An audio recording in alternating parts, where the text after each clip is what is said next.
warahmatullahi wabarakatuh. Halo guys, welcome back to my video.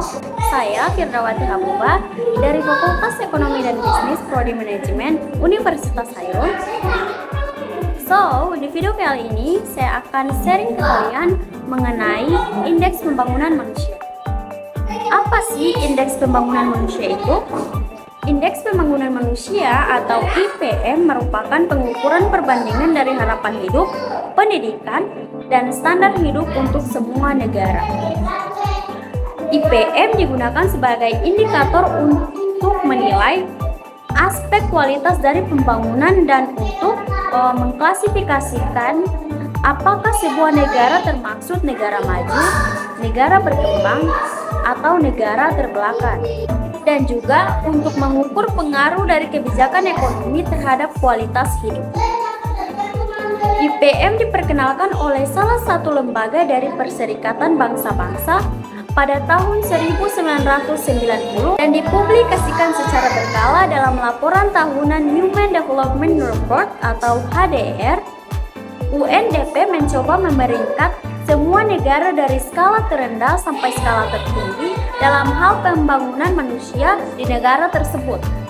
Sejumlah premis penting dalam pembangunan manusia diantaranya: yang pertama, pembangunan harus mengutamakan penduduk sebagai pusat perhatian, dan yang kedua, pembangunan dimaksudkan untuk memperbesar pilihan-pilihan bagi penduduk, tidak hanya untuk meningkatkan pendapatan mereka. Oleh karena itu, konsep pembangunan manusia harus terpusat pada penduduk secara keseluruhan dan bukan hanya pada aspek ekonomi saja.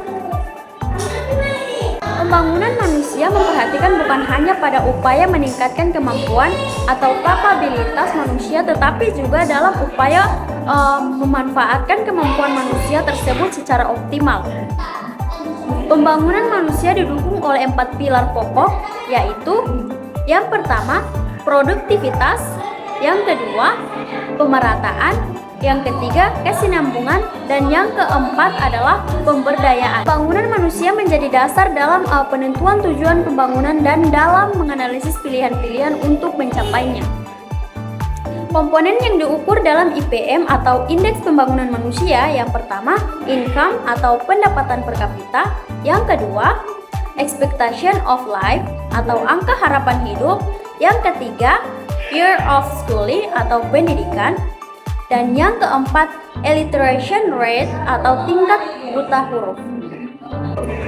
IPM dibagi menjadi 4 kategori. Yang pertama, very high human development untuk urutan 1 sampai 47, dan yang kedua, high human development untuk urutan 48 sampai 49, dan yang ketiga, medium human development untuk urutan 95 sampai 141.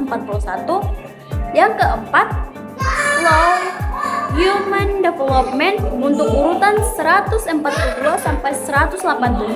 Manfaat dari IPM atau Indeks Pembangunan Manusia, yang pertama, mengukur keberhasilan dalam upaya membangun kualitas hidup manusia. Yang kedua, menentukan peringkat atau level pembangunan suatu wilayah atau negara. Dan yang terakhir, bagi Indonesia, IPM merupakan data strategi karena selain sebagai ukuran kinerja pemerintah, IPM juga digunakan sebagai salah satu alokator penentu dana alokasi umum atau DAU. Bagi negara-negara di dunia saat ini, keberhasilan pembangunan yang mereka jalankan tidak hanya dinilai dari besarnya produk domestik bruto atau PDB yang mereka miliki, tetapi juga dari seberapa berhasil mereka membangun kualitas sumber daya manusia masyarakatnya yang dicerminkan melalui IPM. Penilaian IPM berdasarkan 3 tujuan akhir dari pembangunan, yaitu pertama, masa hidup yang diukur dengan angka harapan hidup. Yang kedua, pengetahuan yang dinilai berdasarkan kemampuan baca tulis dan rata-rata tahun bersekolah. Dan yang terakhir, standar kehidupan yang diukur dengan pendapatan real per kapita yang disesuaikan dengan prioritas daya beli.